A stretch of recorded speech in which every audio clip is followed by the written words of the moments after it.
Bonjour, bienvenue sur votre chaîne préférée Akhbar al-Bled.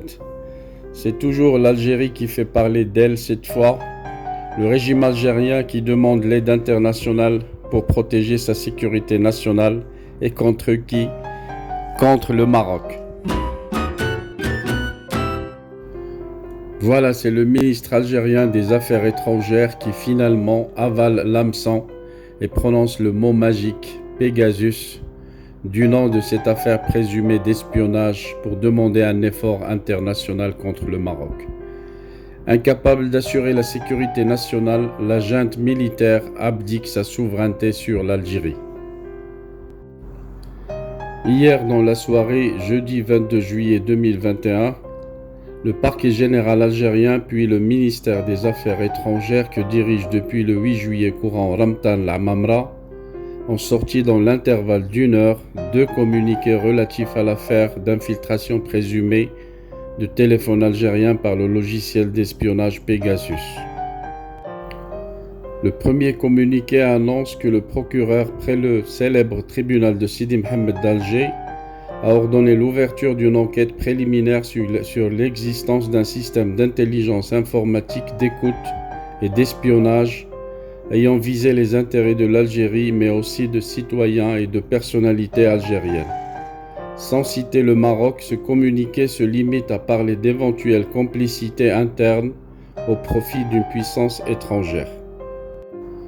Mais alors que le parquet algérien a pris soin de s'exprimer au conditionnel en écrivant que si les faits objets de cette enquête sont avérés, ils constitueraient des infractions réprimées par la législation algérienne, le communiqué dont s'est fendu le département de Ramtan Lamamra une heure plus tard a choisi de réagir d'une façon qui ridiculise l'Algérie. L'Algérie exprime sa profonde préoccupation suite aux révélations émanant d'un consortium de nombreux organes de presse de grande renommée professionnelle et faisant état de l'utilisation à large échelle par les autorités de certains pays et tout particulièrement par le Royaume du Maroc d'un logiciel d'espionnage dénommé Pegasus contre des responsables et citoyens algériens ainsi que des journalistes et des défenseurs des droits de l'homme à travers le monde, écrit le ministère algérien des Affaires étrangères dans un communiqué relayé par l'APS. Passant sur l'incongruité liée à une réaction de l'État algérien sur la base de faits rapportés par la presse, passant aussi sur le fait que le régime semble s'émouvoir de l'espionnage, pourtant monnaie courante depuis des lustres.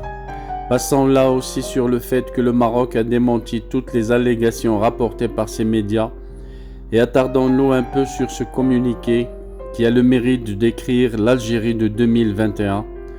Le régime algérien serait-il si impuissant à mener des investigations à même de déterminer si les contenus des plus hauts gradés de l'armée, des ministres, des oligarques et de la Mamra lui-même ont été siphonnés par le Maroc? Cet État ne dispose donc pas de ressources humaines et de technologies à même d'investiguer, comme cela est supposé se faire sur la base d'informations rapportées par les journaux. Mais il y a pire, le communiqué se poursuit ainsi. Étant directement concerné par ces attaques, l'Algérie se réserve le droit de mettre en œuvre sa stratégie de riposte et se tient prête à participer à tout effort international destiné à établir collectivement les faits et à faire la lumière sur la matérialité et l'ampleur de ces crimes qui menacent la paix et la sécurité internationale ainsi que la sécurité humaine.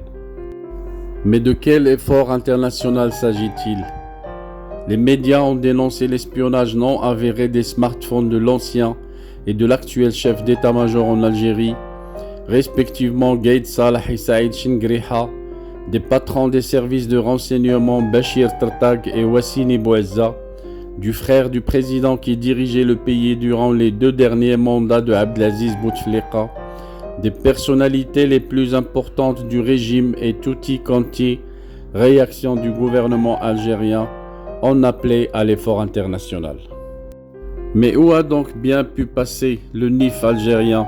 Quelle faillite, quel débâcle, quel désastre!